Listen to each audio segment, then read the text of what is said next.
Hi, I'm Kim Victor LTS III. This is my video documentation for my thesis called The Other Side. Yung thesis ko, story niya tungkol siya sa isang lalaki at sa isang aso. Naglalakad lang sila sa road hanggang na-realize niya na napatay na sila. So, kung saan sila nakarating, tapos doon na nagsimula yung kwento ng paglalakbay nilang dalawa. Tapos parang tungkol siya sa friendship, itong story na nagawa ko.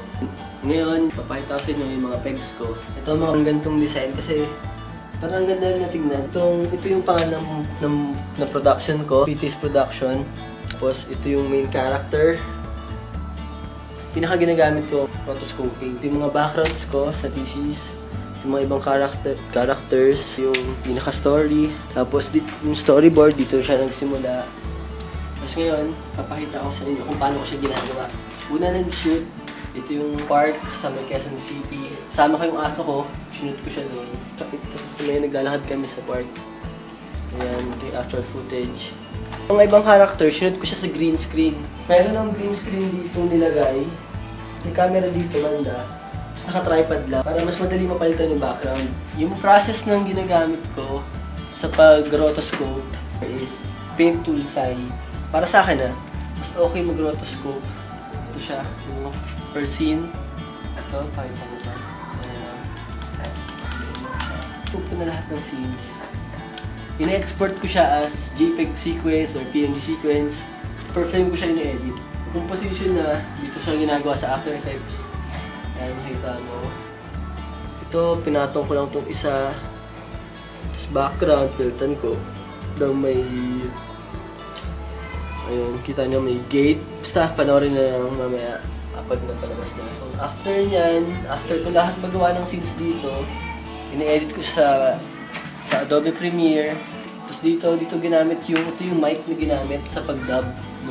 Panoorin na lang mamaya para mas maintindihan nyo. Ito ngayon, papakita ko sa inyo kung paano yung proseso ng paggawa ng rotoscope. Paano yung process na ginawa ko. Ito, nakalahati ko na siya. Itong isang character, nagawa ko na siyang nakarotos na siya. Tapos ngayon, tutuloy ko itong aso. Parang ganito siya. Layer, first layer, skin.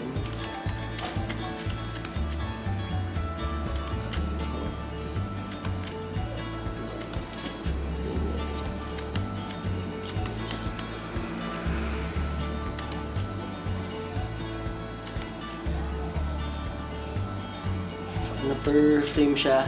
Ang ginagamit kong frames siguro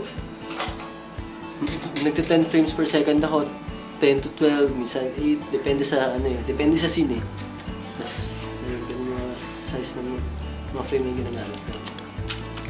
Tapos after nyan, nanayin ko na mag-layer ako ulit ng duplicate layer ko, tapos sa ilalim ko siya kukulayan ng puti. Kasi yung main character ko is white.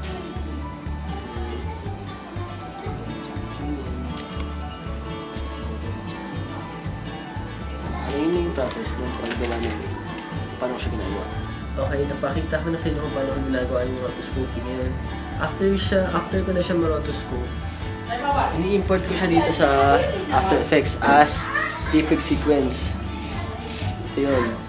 JPEG sequence siya ngayon.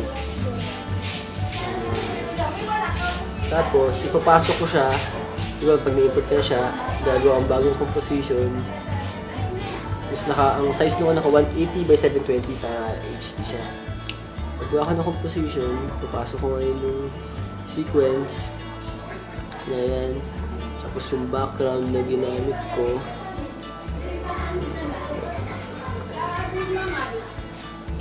Nilagyan ko pala siya ng cinematic na black bars.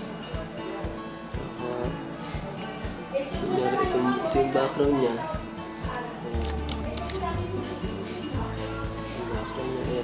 Parang ganyan. May black bars. Tapos, ako na siya, dito ko siya na-animate, kunyari.